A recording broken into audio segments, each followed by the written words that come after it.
A ver, entonces del primero habíamos dicho que hay relación utilitaria, ¿no? Habías dicho, ¿no?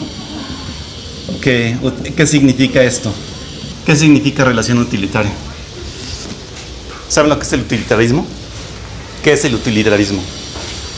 ¿En qué, perdón? ¿Qué es el utilitarismo?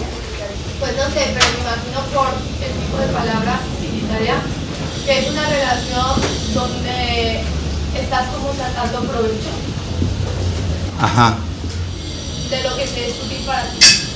No, a ver, la definición filosófica de utilitarismo, tú fuiste el que dijo esto, ¿no? ¿Sabes qué es utilitarismo? ¿Qué es? Es cuando tienes una relación a la espera de tener un beneficio de esa relación. Bueno, esa es la primera connotación, digamos, así del transeúnte de la calle, ¿no? Pero la definición, o sea, el utilitarismo es una filosofía como tal bastante interesante de un individuo que se llama Jeremy Bentham. ¿Qué es lo que decía él? ¿Cuál es nuestro criterio para organizar la sociedad y la producción y todo lo que nos interesa?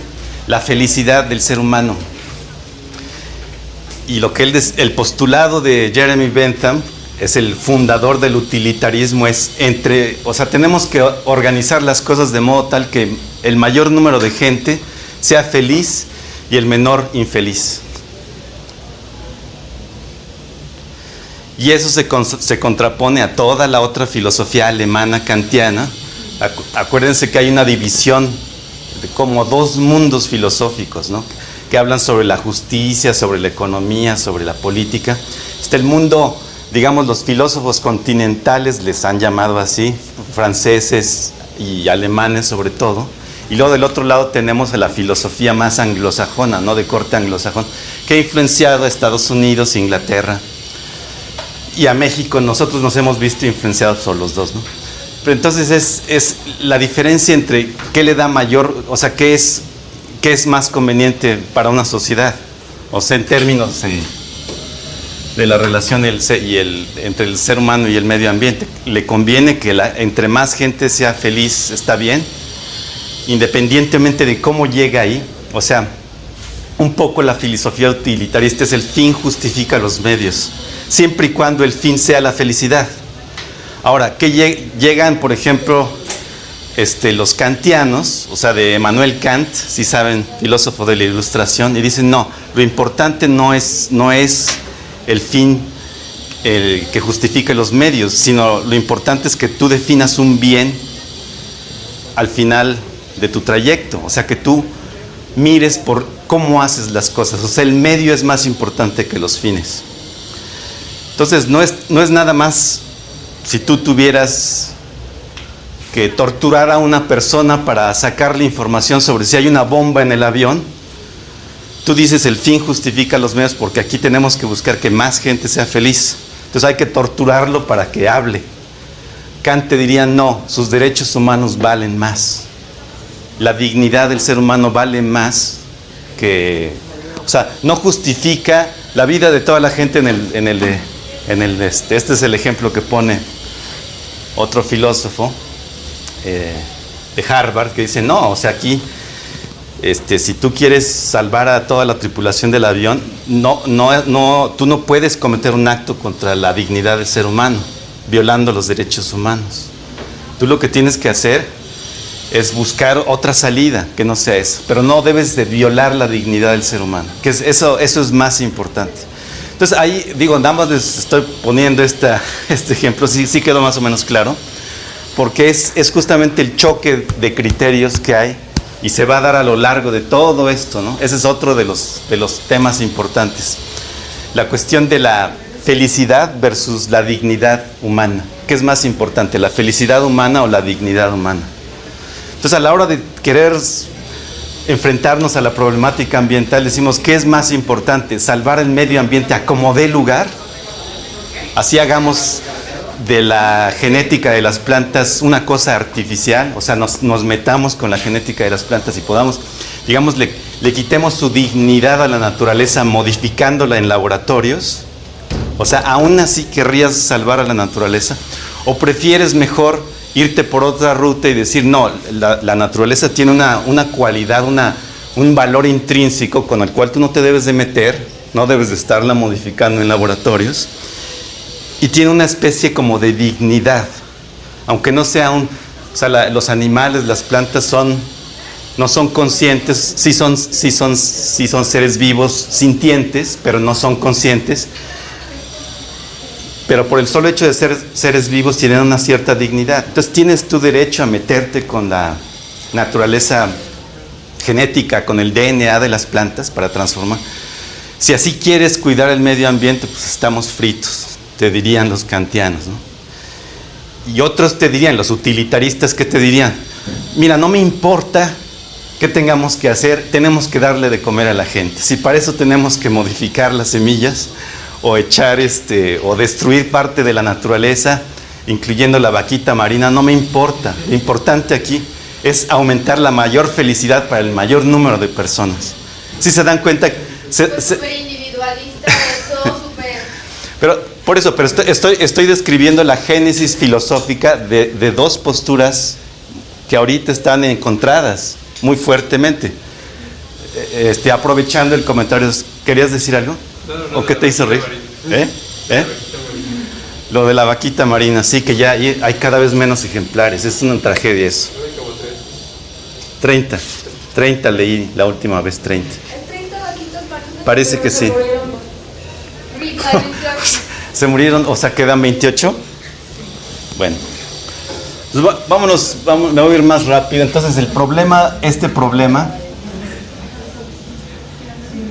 es un problema también entre los seres. O sea, el problema del ser humano en la naturaleza, el problema socioambiental,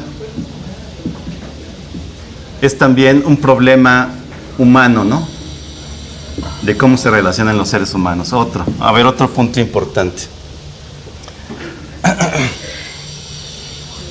Dimensión.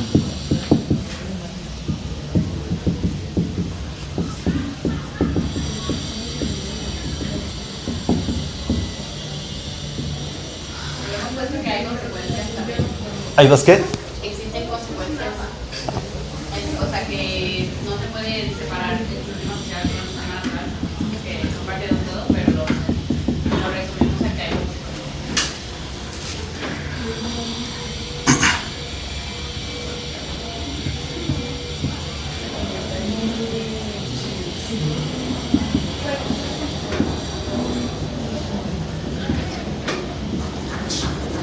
Ok.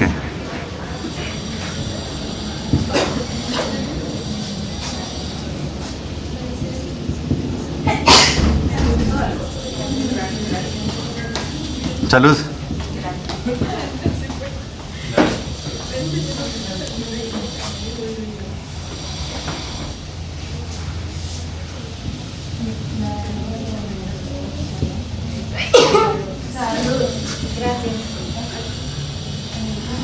Por eso me gusta el inglés. En español tienes que decir sin fronteras. En inglés dirías como borderless, ¿no? Bueno, entonces estábamos hablando de, ahorita me voy, no hay fronteras ni políticas. Cuando hablamos de problemáticas ambientales no hay fronteras políticas, ni tampoco había dicho cognitivas, ¿no? O sea, relativas al conocimiento. Entonces, ciencia a cuestionamiento. Ciencia a cuestionamiento.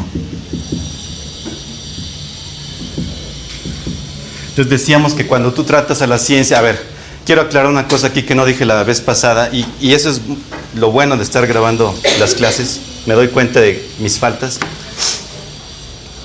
No es malo tener ideologías, como no es malo, por ejemplo, tener conflictos de interés. ¿Saben lo que son los conflictos de interés a estas alturas, no? Lo que es malo es no manifestarlos abiertamente, ¿no? O sea, si yo soy de tal ideología, sino, por ejemplo, en el caso de la ciencia económica, no le deberías de llamar ciencia cuando hablas de teoría económica moderna, sino deberías de llamarle simplemente la teoría económica moderna del capitalismo o la ciencia del capitalismo, pero no la ciencia de todo el fenómeno económico en general. Ese es un problema. Entonces, el problema aquí es cuando le llamamos algo ciencia o estamos manifestando una postura científica, pero luego al final tienes comportamiento como de ideólogo. Ese es el problema, ¿no? Entonces ese es un problema con los biólogos, con los economistas, con muchas personas que te dicen yo estoy haciendo ciencia, pero en el fondo se están comportando realmente como si más bien fueran custodios de una ideología, ¿no? O sea, ahí es donde entran los problemas. Que tú no manifiestes tu ideología abiertamente y decir, a ver, yo soy biólogo evolucionista y veo las cosas así. O sea, ya estás diciendo, tengo algo que... Entonces, yo... Ayer tuve una clase con un biólogo y me di cuenta como esta parte, porque estábamos en derecho ambiental y nos estaba explicando sobre la vida silvestre y todo eso, pero diciendo, por ejemplo, las especies de peligro de extinción es bueno hacer uso de aprovechamiento porque el gobierno te lo permite, entonces de que para uso científico, pero como justificando por la biología, por medio de la biología, el abuso de especies o flora y fauna. Ahora, cuando dices abuso, ¿a qué te refieres? Experimentación en laboratorios con animales, que puedes llegar a matarlos y así, ¿no? Sí, o por ejemplo, cacerías y todo eso. Esa es una visión utilitarista, ¿no? Porque te dice, matar a 30 ratones para hacer este experimento sobre esta medicina justifica porque voy a salvar muchas vidas humanas, ¿no? Alguien que digamos, defiende los derechos de la naturaleza, ya hay toda una rama, los animal rights advocates, ¿no? Te dirían, no puedes hacer eso. Y menos si es para hacer una película, tampoco lo estás mostrando abiertamente al público, estás haciendo sufrir al animal y para conseguir, para lucrar con eso a través de un documental, por ejemplo, o en este caso a través de una experimentación científica. Te dirían, no, el animal tiene su dignidad, bla, bla, bla, ¿no? Ya, pero es que muchas personas a veces le temen a las explicaciones filosóficas porque piensan que es estar perdiendo el tiempo. Nada de eso. Ahorita, en estos momentos, la filosofía se está volviendo una de las cosas más importantes que tenemos que hacer, precisamente para entender de dónde están viniendo los problemas, de dónde vienen estas explicaciones que dice el biólogo ¿no? O sea, ¿cuál es el trasfondo, la justificación filosófica de esto? ¿De dónde viene? Y de dónde viene la justificación filosófica también de los derechos humanos, por ejemplo. Esto de que un asesino mató a 30 personas, ¿no? Pero tiene derechos humanos, entonces a ese hay que cuidarle sus... Entonces es terrible, por eso hay mucha gente que se queja de los derechos humanos porque se está utilizando los derechos humanos para defender a los peores criminales que hay, ¿no? Y entonces, para entender de dónde viene eso, entender toda la filosofía del derecho que sustenta esos comportamientos y luego esas políticas públicas, pues hay que entender estos conceptos de Pero porque hay que decir abiertamente tu ideología. O sea, o reconocer que tú tienes esa postura, ¿no? Pero al estar hablando de tus creencias no estás como reconociendo. Lo que pasa es que eso se siente más, por ejemplo, en el caso de yo sostendría que muchos biólogos se comportan como ideólogos más que como científicos. O sea, ya suspendieron el pensamiento. El método científico basado en premisas lo suspenden. A ver, ¿qué quiero decir con esto? Vale la pena detenernos un momento.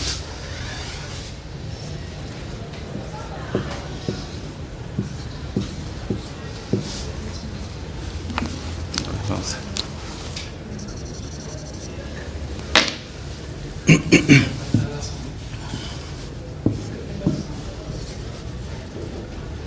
a ver, ¿qué explica el crecimiento de esa planta? De esa flor. ¿Qué lo explica? Díganme, váyanme diciendo. Si yo quiero explicar qué hace que esa planta crezca, díganme cosas. A ver, tierra, sol, agua. ¿Qué más? Gravedad, ok. Sí, gravedad. Sí, me gusta, es gravedad. ¿Qué más? Nutrientes. Fotosíntesis, bueno, es un proceso derivado de esto, ¿no? Del sol y el agua. Podríamos decir acá si hay o sea, el medio ambiente, el pájaro se hace aquí, entonces ahí, ¿no? El ecosistema en el que está, ecosistema. Y así, o sea, ya con esas tenemos, pero son muchas. Ahora, cuando tú estás utilizando el método científico, tú lo que quieres saber es la causalidad de las cosas, ¿no? La ciencia es una forma que nos permite conocer y pronosticar, o sea, modelar o teorizar sobre cómo se comporta algo en su entorno, por ejemplo, en este caso una planta, y después decir, a ver, vamos a experimentar cómo se comporta y entonces yo determino qué es lo que influye en el crecimiento. Entonces vamos a suponer que yo digo que una de estas variables es la que determina este crecimiento. ¿Qué tendría yo que hacer para asegurarme que es ese efecto? O sea, puedo poner aquí el tipo de semilla. Lo que tengo que hacer es, si yo por ejemplo quiero saber cuál es la influencia de distintas insolaciones o exposiciones al sol, ¿qué tengo que hacer? Tengo que aislar ese efecto, ¿no? Y los demás controlarlos. ¿Qué significa controlarlos? Mantenerlos constantes, o sea, que no cambien. Solo de esa manera puedo atribuir a la más o menos luz el crecimiento de la planta de acuerdo a los centímetros que... ¿Sí estamos bien entendidos en esto? ¿Sí? Ok. Bueno, a eso se le llama, cuando hablan de variables dependientes, independientes, controladas, a esto se refieren. O sea, tú lo que quieres, el fenómeno que quieres observar, por ejemplo, quiero ver qué tanto influye la cantidad de agua. Bueno, si tú tienes la necesidad de hacer experimentos sobre eso, reproduces varias veces este experimento y vas variando todo, vas manteniendo todo constante menos el agua. El agua la vas variando. Entonces dices, al que le puse 1/4 de litro, creció tanto. La misma planta con distintas condiciones, pero con distinta agua, creció menos o más. Y así te vas, ¿no? Entonces, ahí ya te das cuenta de eso. Bueno, estas premisas pueden ir cambiando según tú le vas haciendo preguntas a tu experimento. Tú le haces la pregunta sobre el agua, pero lo mismo puedes hacer la pregunta sobre el sol o cualquiera de las variables o combinaciones de variables y tú dices, eso es pensar científicamente. Entonces tú puedes decir, es posible que haya un equilibrio. A ver, ¿qué ejemplo les pongo? ¿Es posible que haya pleno empleo? Le preguntas a un economista, ¿es posible que haya completamente pleno empleo, que no haya nadie desempleado? Pues sí es posible, pero desde un punto de vista científico va a tener costos. Todo tiene consecuencias. Va a tener consecuencias eso. ¿Es posible la equidad social? O sea, que todo mundo tenga el mismo nivel socioeconómico, que todos ganen lo mismo. ¿Es posible? Sí es posible, pero va a tener costos. O sea, si tú mueves una variable, artificialmente la mantienes en algún lugar deseado, a lo mejor tú piensas que es un fin social, pero a lo mejor los costos de hacer esa ecualización, digamos, pueden ser más altos de lo que tú sospechabas, ¿no? Por ejemplo, tú puedes hacer a la sociedad, tú puedes volverla completamente igual, socioeconómicamente hablando. Pero ¿qué problemas ocasionarías? A lo mejor ocasionarías mucha infelicidad, o ocasionarías mucho deterioro ambiental, o deteriorarías las tradiciones culturales de algunos pueblos, o a lo mejor destruirías el tejido social. O sea, podrías a lo mejor tener muchos costos si tú emparejas salarialmente a todo mundo. Pero de que es posible, es posible. Entonces, en este mundo todo es posible, pero tiene consecuencias. Ahora, ¿tú puedes alimentar a todo el mundo con hamburguesas? Pues claro que puedes hacerlo, pero va a tener un costo altísimo en términos de salud pública, en términos de infraestructura hospitalaria, porque van a aumentar algunas enfermedades cardíacas, qué sé yo. Va a haber problemas también en agricultura en la ganadería, o sea, vas a tener problemas si tú quieres darle de comer hamburguesas a todo el mundo. Pero lo que quiero decir con esto es que no podemos, o sea, podemos pensar las cosas desde el punto de vista ideológico o científico. Si las pensamos desde el punto de vista ideológico, uno de los problemas es que piensas que hay ciertas acciones que no tienen consecuencias. O sea, si tú dices, le vamos a dar de... ¿Cuáles son las consecuencias de vender agua embotellada? Puedes hacer eso a todo. México es el principal consumidor de agua embotellada. Puedes suministrar las necesidades de agua a toda una población de 120 millones de habitantes con botellas de agua. Sí, sí puedes. De que puedes. Pero ¿cuáles van a ser las consecuencias de eso? ¿Son deseables esas consecuencias? O sea, ¿sí me estoy dando a entender? Eso es pensar científicamente. Darse cuenta que yo puedo, por ejemplo, decir, a ver, yo quiero seguir escribiendo con letra bonita en mi cuaderno, ¿no? Pero voy a suspender la premisa de que tengo que mover la mano. Entonces, ¿qué tiene que ocurrir? Digo, es un ejemplo un poco loco, pero se me está ocurriendo ahorita, ¿no? ¿Qué tendría que ocurrir? Si yo cancelo la posibilidad de que yo voy a mover la mano, ¿qué tendría que hacer para seguir escribiendo? Pues vas a tener que mover el cuaderno, ¿no? Ahora, porque no puedes no hacerlo. Una ideología lo que te dice es, puedo seguir escribiendo y no voy a mover la mano ni el cuaderno. Simplemente quiero seguir escribiendo. A ver, no puedes hacer eso. Científicamente, tú tienes que aceptar que si no vas a mover la mano, vas a tener que mover el cuaderno o el pizarrón, ¿no? Pero entonces, ¿qué va a ser más factible, más verosímil, más creíble? Que yo les diga, a ver, suspendo la posibilidad de yo mover la mano. Entonces, a ver, todos a mover el pizarrón, ¿no? Porque el profesor ya se negó a mover la mano. No sé si me estoy dando... Hay problemas que se están planteando ya casi de esa forma. Entonces, de que puedes, pero si admites las premisas científicas de lo que estás proponiendo, a lo mejor ya no quieres, ¿no? Entonces, yo digo, por ejemplo, un problema ambiental. Es posible que todos nos movamos en automóvil, porque es posible. Pero ¿cuáles son las consecuencias de eso? Pues que se te van a saturar. Va a llegar un momento en el que se colapse tu sistema de movilidad, ¿no? Ahora tú dices, otra decisión así a rajatabla, dices, se acaba el transporte privado. Vamos a utilizar puro transporte público. ¿Se puede que toda la gente ande en transporte público? Pues sí se puede. En Europa se ha dado. Pero a ver, ¿cuál fue la trayectoria de Europa para alcanzar ese nivel? Y además siguen habiendo combinaciones de transporte público con privado, ¿no? Pero si tú llegas y dices, todo va a ser público, como ocurrió, por ejemplo, en China, así ocurrió. Entonces, ¿qué variable de todo tu sistema va a tener que ceder? Pues van a tener que ceder muchas variables. Mucha gente va a querer andar en bici, otros van a renunciar a trabajar en ciertos lugares, otros de a tiro se van a salir de la ciudad. O sea, van a ocurrir muchas cosas. Un poco como esto, ¿no? Si yo digo, ya no voy a mover la mano, me niego a mover la mano, pues a mover el pizarrón, ¿no? No sé si me estoy dando a entender con esto. No sé si lo están asociando ahorita a algunos problemas que existen en el mundo. Ahorita estamos viendo de los ambientales. Ahora, ¿estoy respondiendo a tu pregunta o no?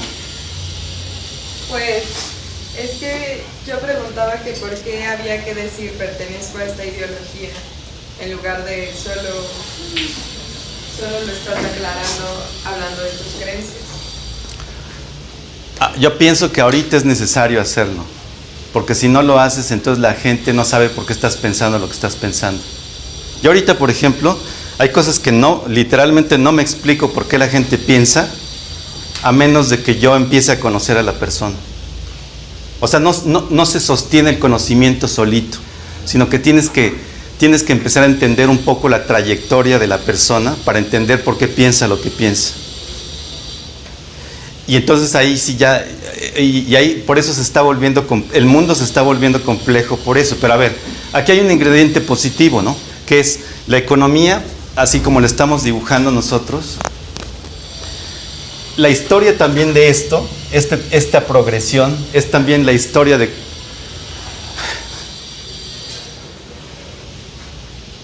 la subjetividad y de la objetividad confrontadas, ¿no? Marx te decía acá,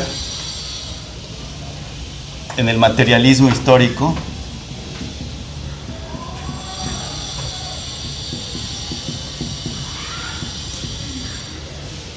que el mundo material afecta cómo piensas, pero no al revés. O sea, tus pensamientos no afectan tanto al mundo material, es más bien de allá para acá. Ahora, el capitalismo, ¿qué es lo que te dice? La teoría económica moderna. Quiere evitar ese problema, ¿no? Y dice, no, nosotros queremos hacer una teoría del mundo, pero subjetiva, en donde lo que cuente es lo que el hombre piensa, lo que la gente está pensando, y que sus decisiones sean individuales de él. Entonces, de ahí es que surge esta idea de, a ver, tenemos que hacer una teoría en donde lo que cuente es la opinión del ser humano y sus intereses a nivel individual. Surge entonces una teoría individualista del valor, ¿no? Una teoría subjetiva del valor.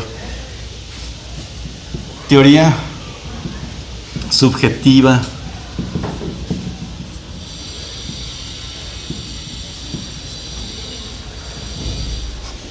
pero ahorita, este es un ejemplo de cómo está ocurriendo, pero ahorita hay ciertas, yo veo varios fenómenos sociales actualmente en las que se ha vuelto tan subjetivo el conocimiento que si tú no le preguntas a la persona, a ver, ¿tú por qué estás diciendo eso? Entonces él te dice, no, bueno, pues entonces ya tienes que ponerte, ¿cómo me distrae ese ruido? Me saca de concentración, ¿por qué no lo sé? No me acabo de acostumbrar. Sí. Vamos a abrirlo un poco. Sí. ¿Está cerrada la ventana? Es como los dentistas que están así taladreándote el diente y tú tratando de ver la tele o no, qué sé yo. Así me siento ahorita. Bueno, ¿por qué tiene uno que hacer eso? Yo creo que es positivo en el sentido de que también estamos como esta idea de los economistas actuales de que todo debe de ser subjetivo y carente de valores humanos, o sea, no debe de haber juicios de valor. Lo que buscó también, esa es consecuencia y resultado de buscar que la economía, y acá también, o sea, empieza desde acá, ¿no? Se volviera científica. O sea, ¿qué quiere decir eso? Que no dependa de los criterios del ser humano, sino que sea algo que independiente, así como la física, como la química, que no depende de si tú sostienes tal o cual valor, sino que sea una cosa completamente independiente de los criterios humanos. Y a eso le estaban llamando economía científica.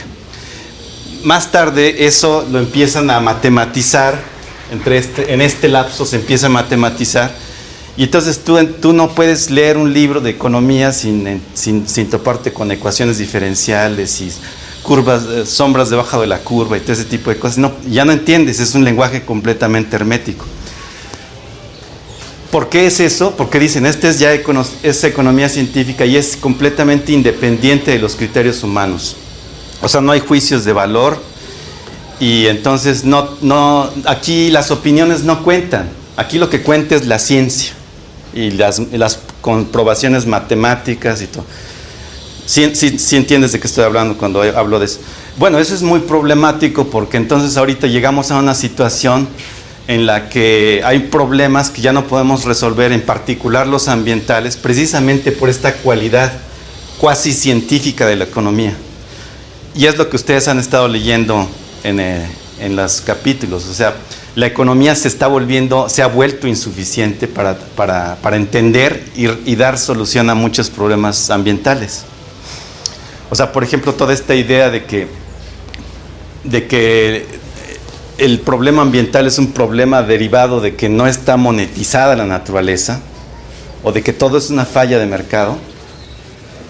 Entonces, ese es uno de esos problemas. ¿Qué criterio tendrías que tú, por ejemplo, como como biólogo, tú oyes eso y dices, es una idea monstruosa, ¿no? Pretender que vas a salvar, o sea, pretender que estás destruyendo la naturaleza porque no hay mercado sobre de ella.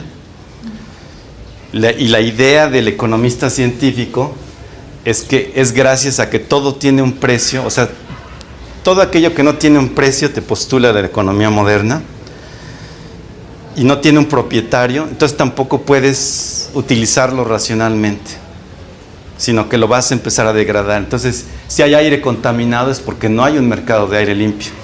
Si hay agua contaminada es porque no hay suficientes mercados de agua limpia.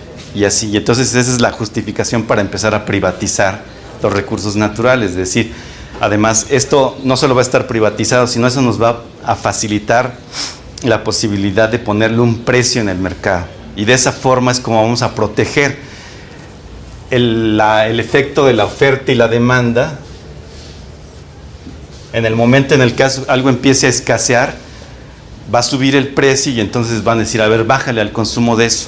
Y entonces, digamos que utilizas la ley de la oferta y la demanda para proteger los recursos naturales. Bueno, si llevas demasiado lejos esa idea, se vuelve una ideología eso.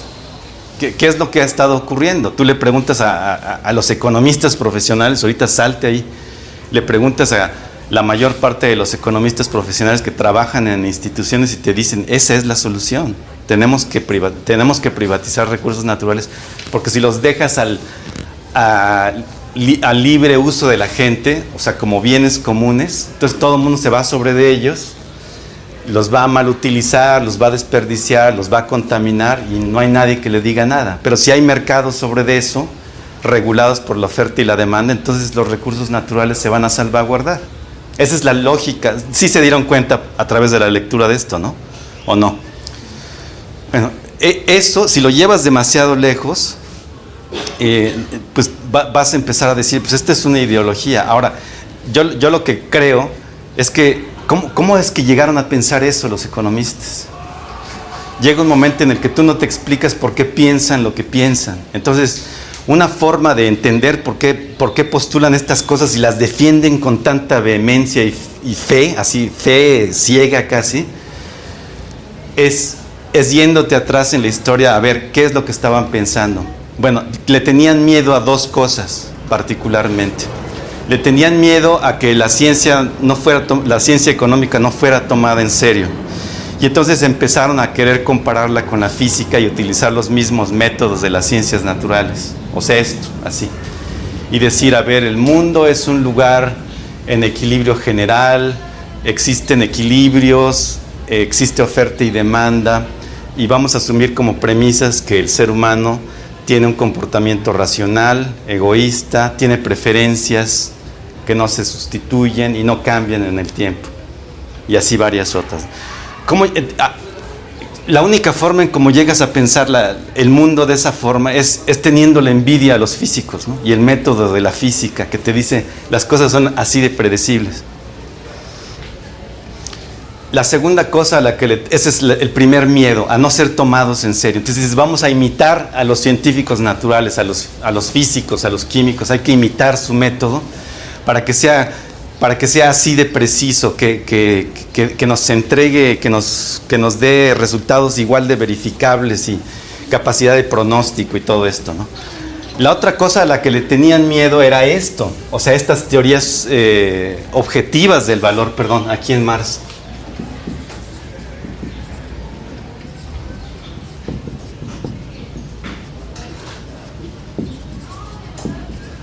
¿Por qué es una teoría objetiva del valor? Porque te dice, las cosas son esto, o sea, a ti te están explotando, ¿no?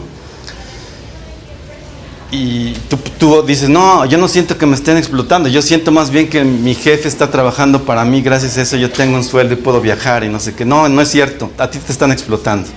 O sea, ¿por qué? Porque su idea del valor es objetivo. El valor del trabajo es captado por el dueño de los medios de producción, y tú que estás siendo un obrero, a ti te están explotando en eso. Entonces ahí lo que están haciendo es, no importa lo que tú pienses del trabajo, no importa qué estés pensando tú sobre los beneficios que estás obteniendo. Aquí lo que te está diciendo Marx es que a ti te están explotando y tú eres el proletario.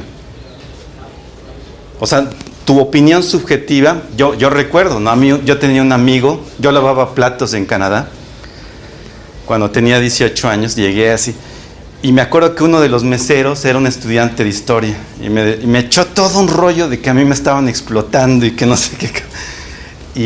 Pero muy padre, o sea, y me di cuenta que existía una cosa que se llama filosofía política y todo esto, ¿no?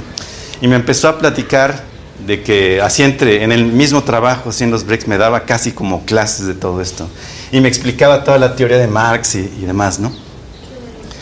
Y entonces yo al final de ese año, trabajando de lavaplatos, junté suficiente dinero como para irme a viajar por Europa 3 meses. Y regresar y todavía tener dinero para comprarme la mitad de un coche. Y yo me quedaba pensando en todo lo que me decía, Edwin se llamaba, y todo lo que me decía que a mí me están explotando. Y yo después me quedé otros 3 años, ¿no? Trabajando ya otras cosas así. Y también otro jefe me decían, oye, ¿estás consciente de que por cada hora que tú trabajas te están quitando $1? Y me sacó la misma cosa, que me estaban explotando. Entonces yo los oigo y digo, sí, estoy de acuerdo, me están explotando, pero a ver, mi opinión subjetiva, ¿qué no cuenta? Yo estoy pudiendo hacer esto y viajando o sea, estoy pudiendo activarme económicamente en un montón de cosas. Y digo, sería imposible hacerlo si yo no estuviera trabajando aquí, viajar por Europa, todo eso, trabajando así. Yo en México ni en sueños que trabajando de lavaplatos me dé un rol así de ese tipo, o sea, un viaje de esa naturaleza, imposible. Yo más bien sentía que estaba sacando ventaja del sistema. ¿Y si te fuiste? Por estar trabajando ilegalmente. Sí, estoy diciendo que lo hice. Sí, o sea, estuve 4 años haciendo eso. O sea, no hice otra cosa más que trabajar y viajar así. Pero a mí me dicen, a ti te estuvieron explotando. ¿En serio me estuvieron explotando? Yo siento que más bien estuve explotando al sistema. Yo no tengo ni papeles, no tengo nada. Y estoy sacando todos estos beneficios sin haber inventado tecnología, sin haber estudiado nada, sin haber hecho nada de nada.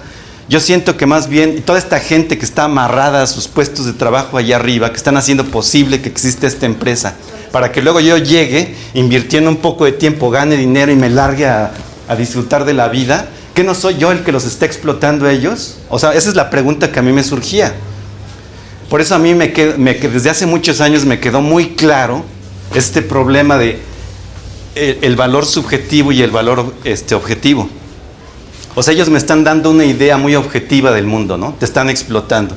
Pero a la hora de que yo lo experimento con mis propias manos, digo, a ver, sí es cierto que me están explotando, pero al mismo tiempo yo estoy sacando una grandísima ventaja de toda esta situación. Es decir, yo no hice nada. Yo no inventé nada, yo no he dado nada más que mi tiempo. O sea, no creé tecnología, no. O sea, cuando yo llegué ya estaba todo puesto. El mundo la mesa ya estaba servida, ya nada más tenía que hacer lo único que hace, sentarse a tragar, ¿no? O sea, trabajar y ganar dinero. Pero tú no tienes que hacer ya nada, el mundo te lo está poniendo todo enfrente. Entonces dices, ¿qué no es esto? Yo también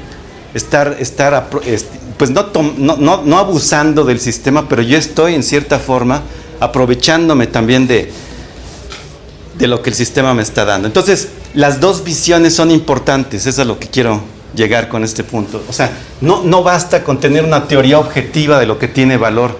Para un marxista así recalcitrante, pues es obvio que te están explotando, pero para alguien que ha vivido la vida y ha trabajado y hace cosas así, y se da cuenta de los beneficios de vivir en el mundo en el que estamos, dice, a ver, no, momento, las cosas no son así de sencillas. Yo también tengo una opinión sobre lo que está pasando. ¿Sí? ¿Sí me estoy dando a entender? Sí. Ahora, ahorita yo veo que están ocurriendo fenómenos. Por ejemplo, ahorita toda esta cuestión de pues miren, basta con irse a asomar a Canadá. ¿Qué está pasando en Canadá? O sea, es el surrealismo absoluto. Yo viví en Canadá 4 años. No tiene nada que ver el Canadá que yo conocí con este de ahorita. ¿Cómo te explicas eso? Solo viendo qué tiene la gente en la cabeza, porque el conocimiento de las ideas no te da para más. O sea, si tú te pones a tratar de entender por qué piensa lo que piensa la gente, no las vas a entender. Tienes que entender un poco su infancia, su juventud, qué experiencias ha tenido. Y entonces dices, con razón piensa así esta persona. Y no es que la estés prejuzgando, sino lo que ocurre es que estás tratando de entender por qué piensa lo que piensa. No quiero poner ejemplos muy explícitos. Espero que se los estén imaginando, porque esta clase no es para eso y nos quedaríamos clavados en eso horas y horas y no acabaríamos, ¿no? Pero es una buena pregunta, o sea, es una buena pregunta. Yo misma me la he estado haciendo últimamente y esa es la respuesta. Bueno, vamos a continuar. Déjenme quizás acabar con todo esto. Es ya. A ver, ¿qué preguntas sería bueno hacernos frente a esto? A ver, una de ellas es, ya habíamos dicho, ¿a qué le da valor el ser humano? Otra pregunta, sugiero que sea, ¿cómo cambia la relación naturaleza-ser humano como resultado del progreso de la historia económica? Esa es la segunda pregunta. O sea, pensemos en estas dos. A ver, ¿a qué le da? Primera pregunta, ¿a qué le da valor? O sea, una historia del valor, digamos. Segunda pregunta.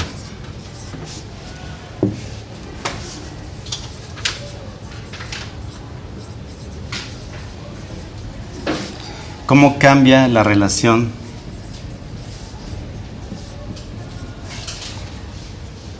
ser humano?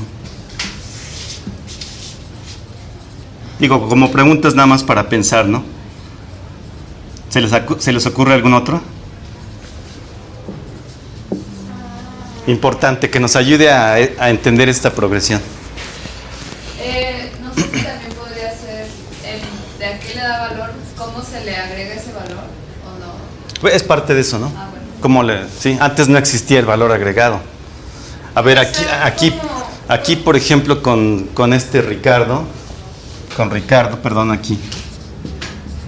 David Ricardo, surge eso que estás diciendo, ¿no? De pronto dice, yo le puedo agregar valor a las cosas simplemente aprovechando el diferencial de rentabilidad que tiene un pedazo de tierra y otro, ¿no? O sea, es como una especie de valor agregado en pañales, si quieres verlo así, aprovechando escasez relativa, ¿no? Siento que quieres decir algo, pero te me quedas bien y no dices nada. Podría ser como cómo eran las relaciones internacionales en ese sentido. Ok, ¿cómo eran? A ver.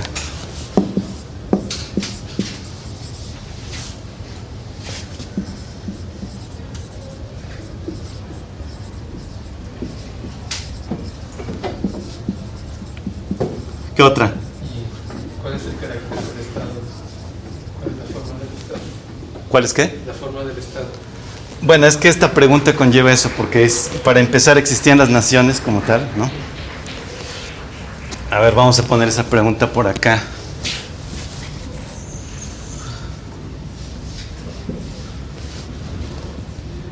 ¿Cómo la fraseaste? ¿Cómo es el Estado? ¿Cómo es la forma de Estado? ¿Qué forma adquieren los Estados-nación?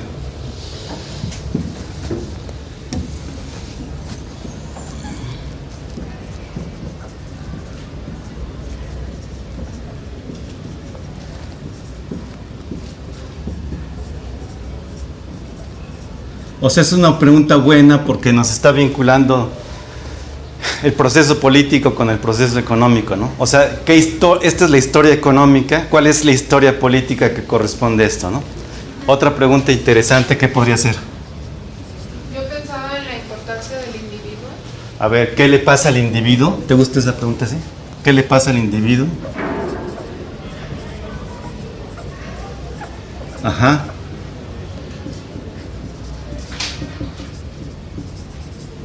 Ajá, esa es muy buena pregunta, ¿no? Porque nos conecta, por ejemplo, con las estructuras sociales, Y la religión. la familia, la religión, la cultura. A ver, otra más, una más. ¿Cuántas les gusta que hagamos? ¿Unas 7? Sí, sí, está bien. 6. ¿Puede ser cuál es el estado de la tecnología? Pues sí, eso nos faltó, ¿no? O sea, aquí el ser humano y la naturaleza mediatizados. Yo tengo una duda. ¿La tecnología tiene un límite? Bueno, de eso que, por eso, es que según yo esta clase era súper importante, pero cuando veo que falta como la mitad del grupo o un tercio, entonces no sé qué psicológicamente a mí me pasa, me siento abandonado. Entonces ya como que empiezo a destartalarme. Creo que ya se dieron cuenta de eso, pero bueno, no importa. ¿Qué es lo que decías? ¿Qué es? ¿La tecnología tiene un límite? Bueno, a ver, déjame responder esa pregunta. Pero solo te quiero hacer un comentario. Pues mira, Sí, la verdad si se sale el salón o si no vienen muchos, pues los que estamos aquí, los que estamos Claro, participando, pues eso Claro, es lo que claro. cuenta. Entonces, Tiene. Bueno, ¿por cuál les gustaría que empecemos? ¿Cuál sería el más lógico de todos? Yo pienso que esta última, hemos hablado bastante de ¿no? Hemos hablado bastante de eso. Y una de las conclusiones importantes de ese valor es que lo instrumentaliza la escasez, ¿no? Pasa de absoluta a relativa, eso lo instrumentaliza. Pero luego hay otra historia respecto al valor, que pasa de lo objetivo a lo subjetivo, o sea, como que se subjetiviza el valor del mundo como tal. ¿Qué quiero decir con eso? Antes tú decías, pues tener un burro, tú tener no sé qué, te lo cambio. Era como que muy objetivo el mundo y muy sencillito, ¿no?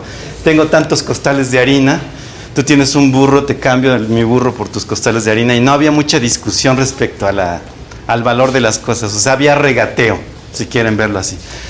Y eran economías, las economías ancestrales. Por eso es bueno este libro que les estaba yo mostrando. ¿Por dónde está? acá está, yo lo tengo. Nos habla de todas esas cosas, o sea, nos habla de cómo las economías en la antigüedad, para empezar, no son economías desmonetizadas, no existen las monedas como tal, sino que hay un regateo interpersonal entre los agentes, no existían como agentes, o sea, la idea de agente económico es una cosa que surge aquí, ¿no? Sino simplemente son dos personas que están entre sí intercambiando cosas y había mucho trueque. Y muchas de las relaciones de intercambio estaban reglamentadas también por la religión y por la propia sociedad del entorno. No existían como tal.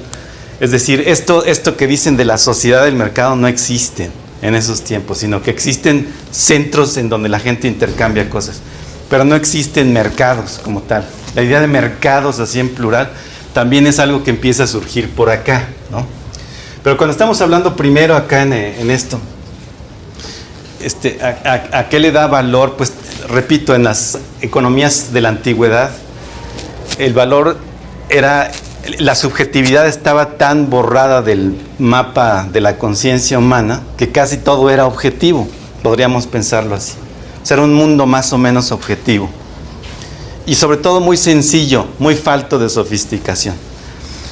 Pero la historia del valor, además de ser la historia de la escasez, de la absoluta a la relativa, también es la historia de cómo nos volvimos subjetivos a la hora de otorgarle valor a las cosas. Lo que para mí, un piano Steinway para mí vale mucho, y si ese piano Steinway lo pongo así en medio de un concierto de música japonesa, a lo mejor no le dan el mismo valor, y así.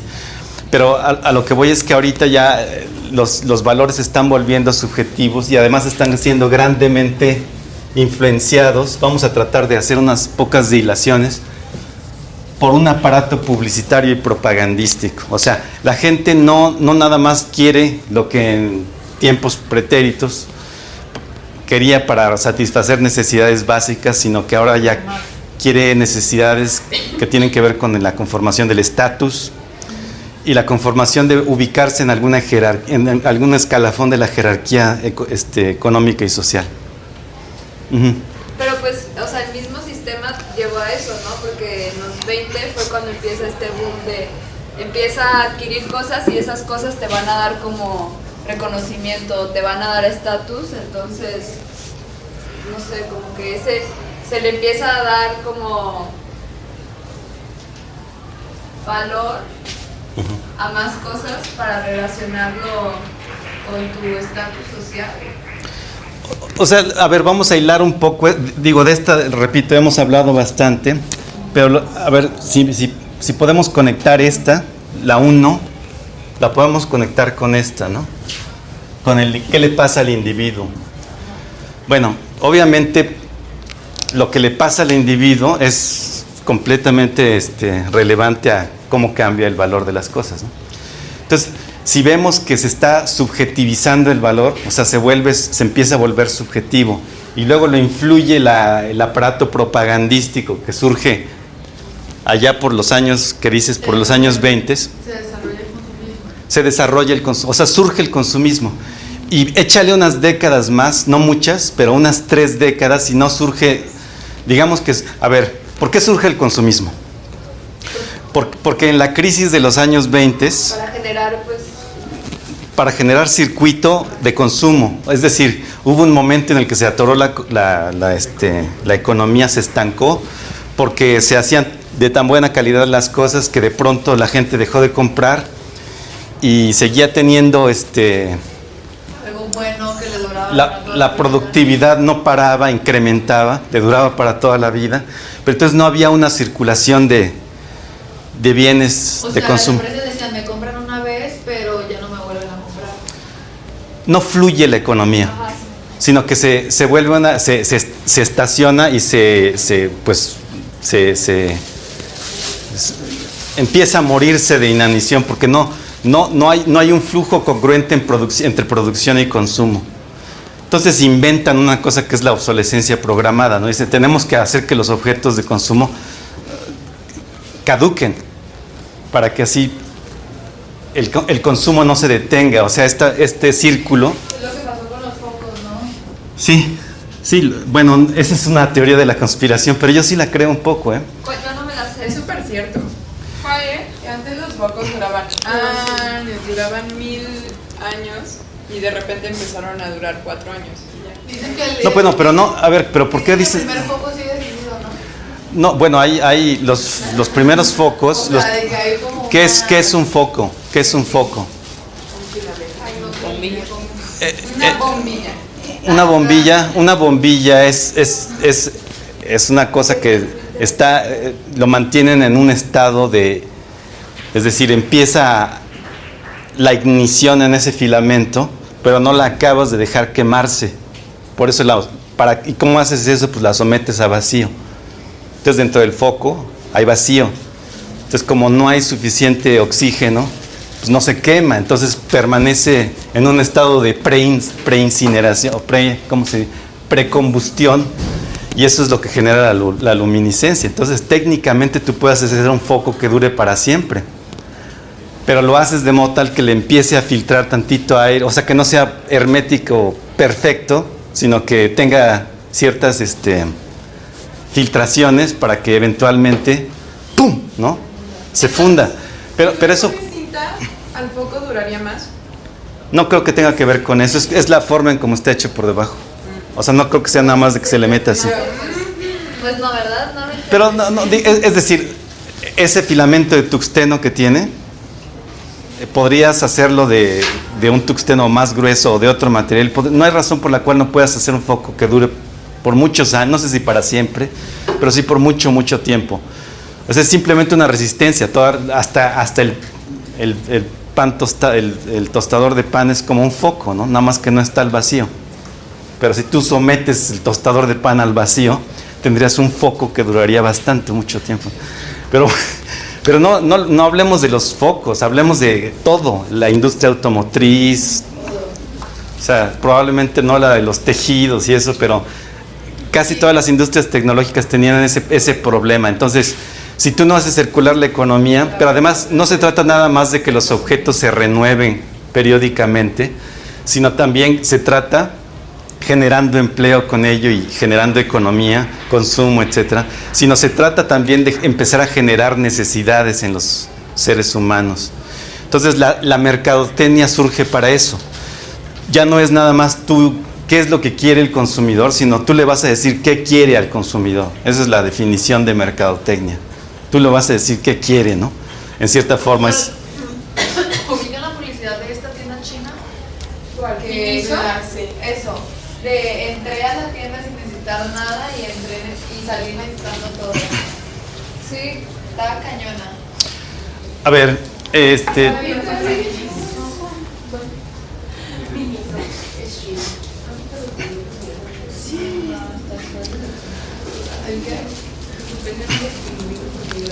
bueno, surge una cosa, a ver, vamos a ver, esa relación entre valor e individuo suscita otro acontecimiento que no se daba antes, que es el ser humano se vuelve también interdependiente en un grado que antes no se conocía, ¿no?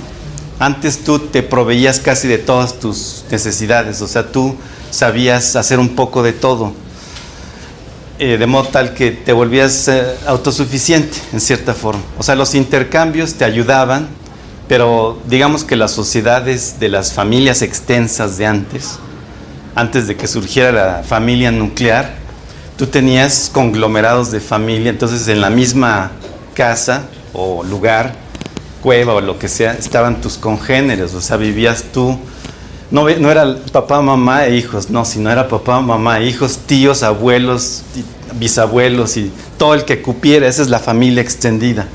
En esos tiempos, y además, y no había soledad ni nada de eso, no existía la soledad ni la vida privada, sino existía simplemente una conciencia de grupo y de autosuficiencia y autopreservación.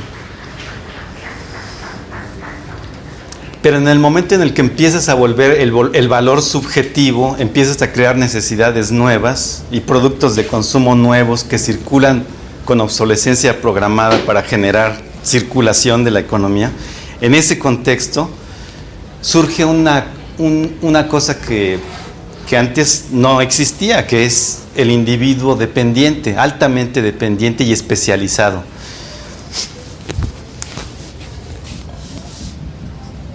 Producto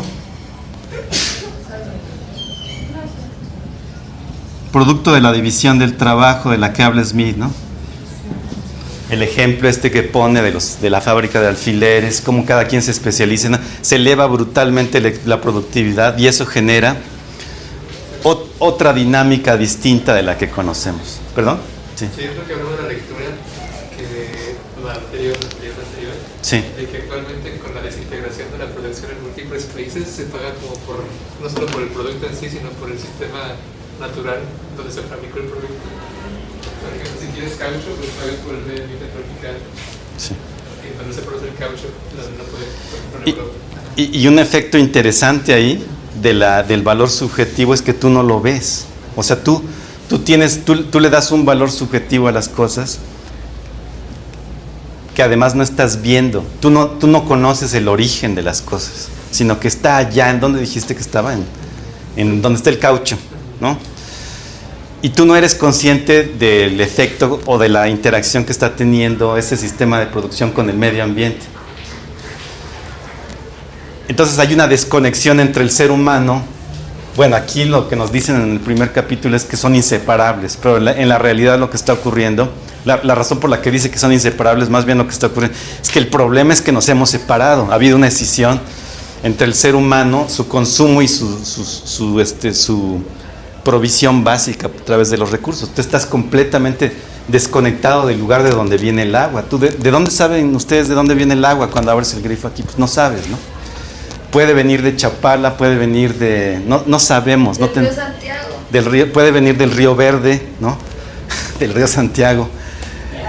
Pero esa es una cosa muy sencilla. Realmente yo puedo saber de dónde viene el papel de este libro. Puedo saber, este petróleo realmente con el que hicieron este plástico a lo mejor viene de Nigeria, ¿no? No sabes. En los mercados internacionales todo se mueve de una manera. Pero a ver, no quiero irme tan rápido, íbamos un poco más lento con la historia de que... Está bien. Ajá, está bien, creo que sí lo estamos cachando. La historia aquí, bueno, estamos tratando de hilar varios procesos. A ver, yo lo que quería hacer ahorita era tu address, tu, ¿cómo se dice? Tu... No sé, pero yo Quería aludir a tu pregunta de qué le pasa, qué forma adquieren los estados-nación. Bueno, para entender eso, ¿cuál es la génesis del estado-nación? Bueno, hay muchas historias al respecto. Y ahorita, a mí me parece que sería interesante sugerir que la génesis, o sea, el origen más recóndito del estado-nación, tiene que ver con esta especialización que hay del individuo. O sea, que de pronto se vuelve dependiente de lo que los demás hacen. O sea, ese es como que el germen de una sociedad compleja, en el que ya tú no eres autosuficiente. Tú te dedicas a hacer bancos de madera, y el otro ordeña leche de burra, y el otro hace pan, y el otro es herrero, y así. Pero entonces ya esa especialización lo que te permite es que surge un modelo de... Una cadena de valor, bueno, una cadena de consumo primero, luego de valor, y luego surgen medios sofisticados de vida, y surge consumo conspicuo, conspicuous consumption, impulsado por la publicidad, o sea, que es, digamos que es impensable sin la publicidad, ese consumo conspicuo. Consumo conspicuo es cuando es así muy ostentoso, eso quiere decir consumo. Ese es un consumo además que lo puedes asociar a grandes consumos de materia y energía. Lo puedes asociar también a una desterritorialización de la producción, o sea, deja de estar allí en donde tú estás y puede venir de donde sea. Y bueno, aquí es donde ya empiezan a ver otros temas importantes como cómo es que se mide la sustentabilidad, el concepto de huella ecológica, qué es lo que hacen los economistas para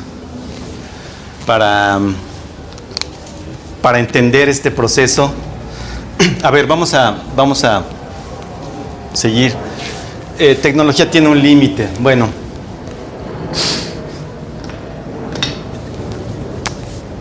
si tú tienes...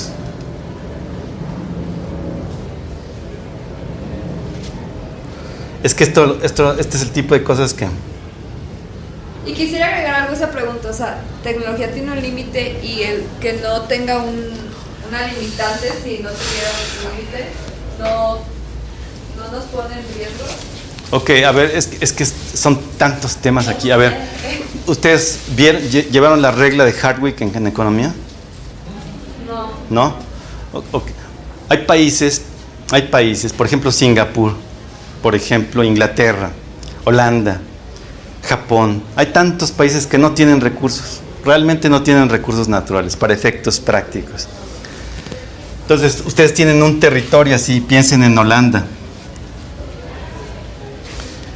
La regla de Hardwick lo que dice es, los pocos recursos naturales que tienen, piensen que tienen esta cantidad de recursos naturales. ¿Qué tienes que hacer para tú no generar una deseconomía? O sea, para mantener tu ritmo de consumo y de utilidad, que es lo que finalmente le da bienestar a las personas, desde el punto de vista de la teoría económica. ¿Qué tienes que hacer? Bueno, lo que te dice la regla de Hardwick es que tú tienes que reinvertir el dinero, las rentas competitivas de la explotación de los pocos recursos naturales, los tienes que reinvertir en capital productivo. Es decir, para decirlo así en corto, tú tienes un bosque, si talas ese bosque tienes dos opciones, o gastarlo en consumo, o gastarlo en cosas, te compras un coche o lo que sea, o lo gastas en capital productivo, o sea, una fábrica o algo, o sea, una línea aérea, o haces algo con eso que te produzca, que te siga generando capital productivo. Esa es la regla de Hardwick. Entonces, un país como Holanda puede acabar con todos sus recursos naturales, pero entonces pone bancos, pone centros de desarrollo tecnológico, o sea, puras cosas que sustituyen la ausencia de esos recursos naturales. Entonces la regla de Hardwick es una regla que te sirve para no quedarte pobre si tú te acabas tus recursos naturales. Ahora, llega Robert Solow. ¿Queda claro esto? Bueno, Sí. llega Robert Solow, premio de Economía en 1956, teorizador del crecimiento económico en la actualidad, y dice, sí, pero, ¿qué les parece? Y tuvo una idea así brillante, ¿no? Dicen, ¿qué les parece si nosotros tenemos en nuestra ecuación, o sea, piensen todos los tipos de capital que hay, vamos a pensar nada más en, hay muchos. Solo lo que nos dice es esto. Dice, y aquí es donde hay una maniobra interesantísima de la cual no habla Bifani, pues por razones naturales, no puede hablar de todo. Pero piensen que hay capital natural y capital, así nada más dos categorías: capital natural y capital artificial. Ahí en capital, digo, un economista se quejaría de esto, ¿no? Pero aquí en capital artificial estoy englobando el capital humano, el capital manufacturado, capital intelectual, todo lo que surja del ser humano. O sea, lo pueden desagregar en todos los capitales que ustedes quieran, pero para efectos prácticos, llamémosle capital artificial. Y esto pues, son recursos naturales. Ahora, ¿qué dice Solow? Para tener un escenario de sustentabilidad de algún tipo, tú lo que tienes que hacer es que tu capital, y esta es la definición económica de la teoría económica de sustentabilidad, es digamos que el indicador de sustentabilidad. ¿Cuándo una economía es sustentable? Cuando su acervo de capital se mantiene constante, incremental o constante. O sea, puede ascender, puede ser incremental. O sea, el acervo, una economía es sustentable cuando su acervo de capital productivo es incremental o constante. O sea, o incrementa o se mantiene como es. Pero lo que no es declinante. Cuando es declinante, si se va para abajo, eso ya no es sustentable, te dice Solow.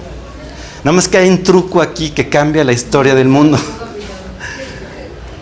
No sé qué es el acervo capital.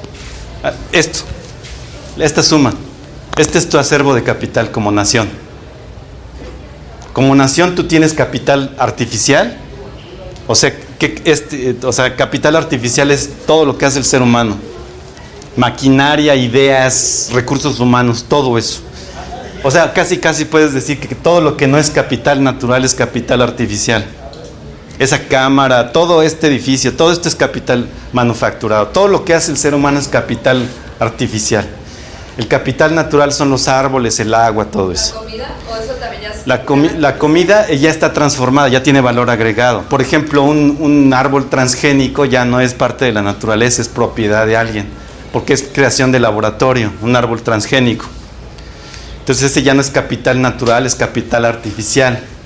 Hay grandes problemas éticos con eso, ¿no? Te imaginarás que hay grandes problemas éticos. Entonces estamos deshaciendo en cierto punto del capital natural. Bueno, tú preguntas, ¿la tecnología tiene un límite? Uno de ellos es el límite ético, ¿no? Sí. Es correcto que tú patentes un árbol y algo más dramático, el maíz, por ejemplo, que es producto de la domesticación de los pueblos originarios desde hace 6,000, 8,000 años. Es justo que llegue alguien, lo mete en un laboratorio, le haga alguna transformación y luego diga, esto es mío ahora, y ahora ya no es capital natural, sino capital artificial. ¿Es justo? ¿Éticamente es justo? Desde un punto de vista utilitario a lo mejor sí, y desde un punto de vista de ampliar los ámbitos de rentabilidad del capitalismo sí. Pero desde el punto de vista ético y de la sustentabilidad, tendrías que empezarte a hacer algunas preguntas. Unas de ellas van a ser de carácter ético. Ahora, regresando a esta historia, solo dice entonces, ¿qué es sustentabilidad? ¿Qué es una economía sustentable? Es una economía cuya mezcla de capitales es o incremental, o se incrementa, o se mantiene constante, pero nunca declina hacia abajo. ¿Sí? Ahora, truco. Este truco es el que cambia la historia y la va a cambiar por muchos años de la humanidad. Dice solo: y la letra pequeña dice, acuérdense que el diablo está en el detalle, dice: y estos tienen un nivel de sustitutabilidad unitaria. Sustitutabilidad, o sea, fungibilidad. ¿Les gusta la otra palabra? Una palabra que a los economistas les encanta es fungir, y eso les encanta ¿desde cuándo? Pues desde acá.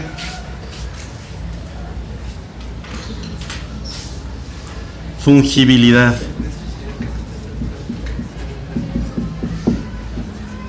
¿Qué quiere decir esto? Que son sustituibles. Qué cosa tan dramática. O sea, no importa. Suponte que aquí tienes, o sea, tú puedes tener aquí, pensando en proporciones, tú puedes tener esto. De capital natural tú puedes tener 3/4 partes, y de capital artificial puedes tener 1/4 parte. Aquí tienes 3/4 partes como nación, como país soberano. Tienes 3/4 partes y aquí tienes una. Piénsenlo en esos términos. Tu mezcla de capitales productivos está compuesta de 1/4 de capital artificial y 3/4 de capital natural. Ahora, hay países, por ejemplo, como Singapur, que casi no tienen nada de este lado, ¿no?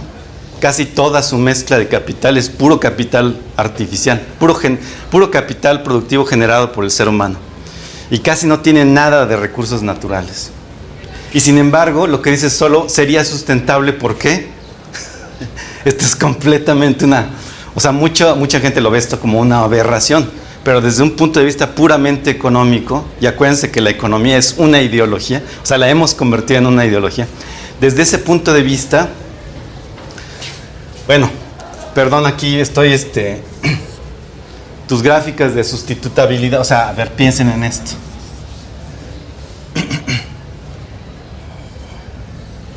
Ahí, este es capital. Bueno, perdón, capital, acá. Y acá son tus recursos naturales.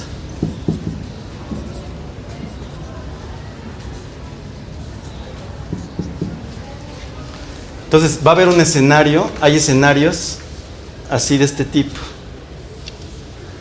O sea, aquí no hay posibilidad de sustituir uno con el otro. Hay capitales naturales que son completamente esenciales.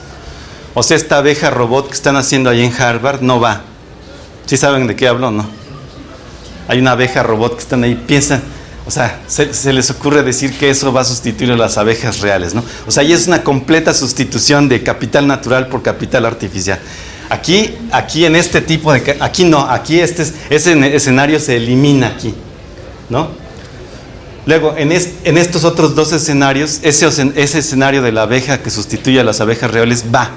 O sea, es posible. O sea, hay posibilidad de sustituir todo el capital natural por capital artificial. Obviamente un biólogo llega y ve esto y dice, no, ¿estás loco?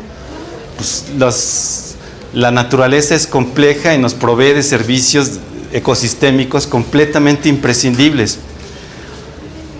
Esto es para responder a la pregunta, ¿hasta dónde se puede llevar la tecnología? ¿La tecnología tiene un límite? Bueno, estamos viendo que cada año que pasa, empezamos casi a sospechar que no tiene un límite. O sea, sí le vemos límite. Por ejemplo, yo le veo límite a decir, vamos a poder sustituir el agua con agua artificial. Pues ya lo estamos haciendo en cierta forma, ¿no? O sea, por ejemplo, si yo desalinizo agua del mar, esa es agua, sí es agua igual que el agua que tú conoces de la montaña, pero es agua que ya es susceptible de propiedad intelectual, porque estoy usando un proceso de desalinización que a lo mejor yo tengo patentado, y entonces yo te voy a licenciar el agua para ciertos usos.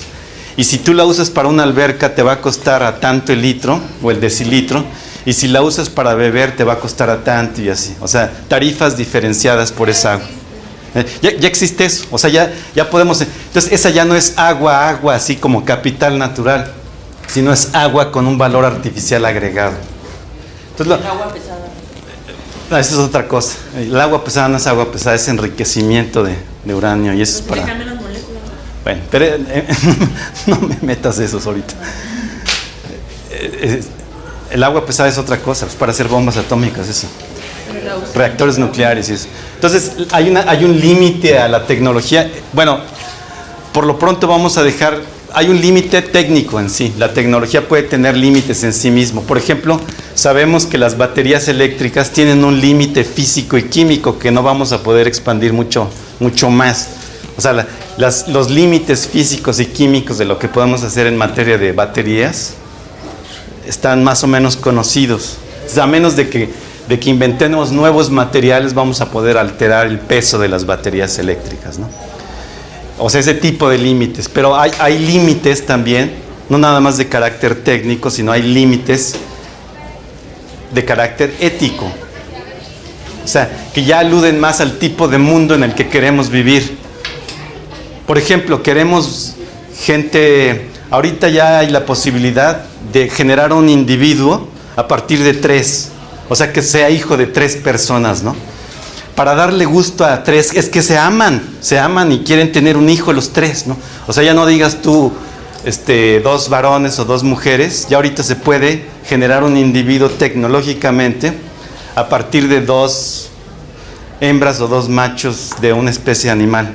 Y ya lo podemos hacer con seres humanos a partir del año 2014.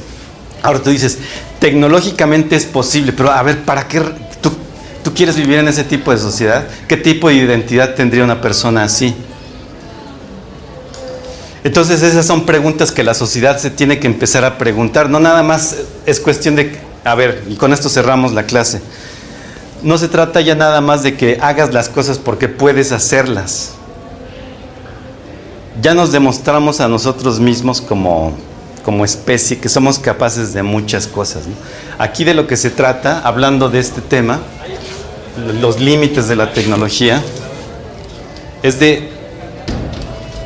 ya no es hacer las cosas porque puedes hacerlas, sino hacerlas porque piensas que es la sociedad el tipo de sociedad en la cual tú quieres vivir. Y lo mismo con los alimentos transgénicos, lo mismo con patentar la vida, patentar seres vivos, ciertos procesos productivos, la nanotecnología, la biotecnología, todas las ramas tecnológicas de punta tienen este tipo de problema. O sea, tecnológicamente parece que no hay límites, pero hay límites de tipo político, ético y cultural, ¿no? Sí. Una pregunta. Habías dicho que es que me quedó muy Sí. El capital artificial tiene un nivel de sustentabilidad como amplio. Sustitutabilidad, no es de sustentabilidad, es otra palabra distinta.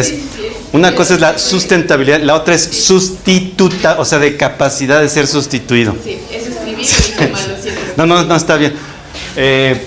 Pero es un problema grave. O sea, ¿cómo le podríamos decir? A mí tampoco me gusta la palabra. Hay que llamarle como susceptible de ser sustituido. ¿Cómo se le podría? Sí, ya tenemos que... Bueno, quedó claro. ¿Alguna pregunta? Pues muchas, porque este tema deja mucho... Bastante, sí. No sé hoy qué me pasó. Espero que no haya estado tan chafa la clase. No, me gustó. ¿Te gustó?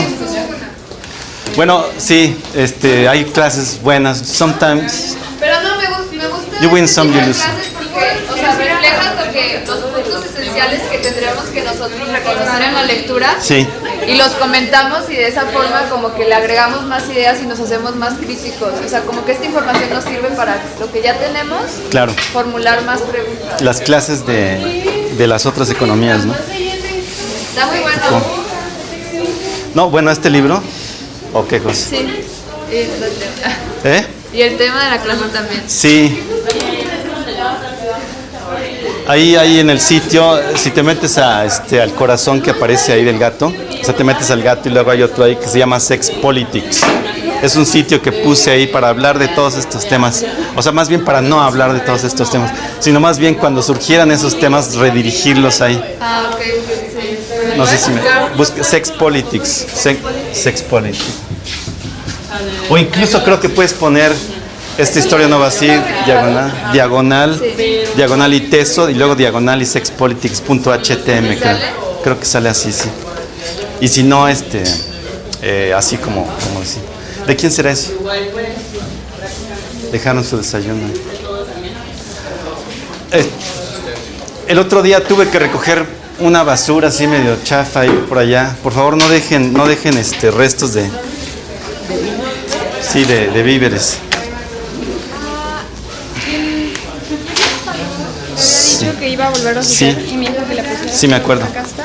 Sí, muchas gracias. Creo que dejé dos en la casa porque no. Acuérdense de ponerme aquí un espacio para el sello, por favor. No la puse.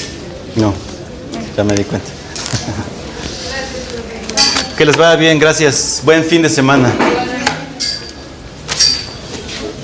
Al final, sí, Pues falta algo de tiempo, pero sí. no, faltó tiempo, sí, lo sé, pero... ¿Conoce al director de cine René Laloux, francés? René Laloux, Bueno, es que ¿qué películas ha hecho? el Planet Savage, el planeta salvaje. No estoy seguro, es posible. Bueno, a mí me gusta mucho ese director. Es posible. Y tiene un corto sobre... Se llama Les Escargots. ¿Les escargó? Habla de cómo... Ah, que está en Netflix, ¿no? O en Claro Video, alguno de esos, Ah, ¿no? sí. Véalo, y como que me hizo referencia a lo de que queremos hacer del capital natural, lo queremos convertir a capital artificial y como ese choque que tiene con la ética. Sí. No, ese tema es muy... ¿cómo se le podría describir? Es como escalofriante un poco.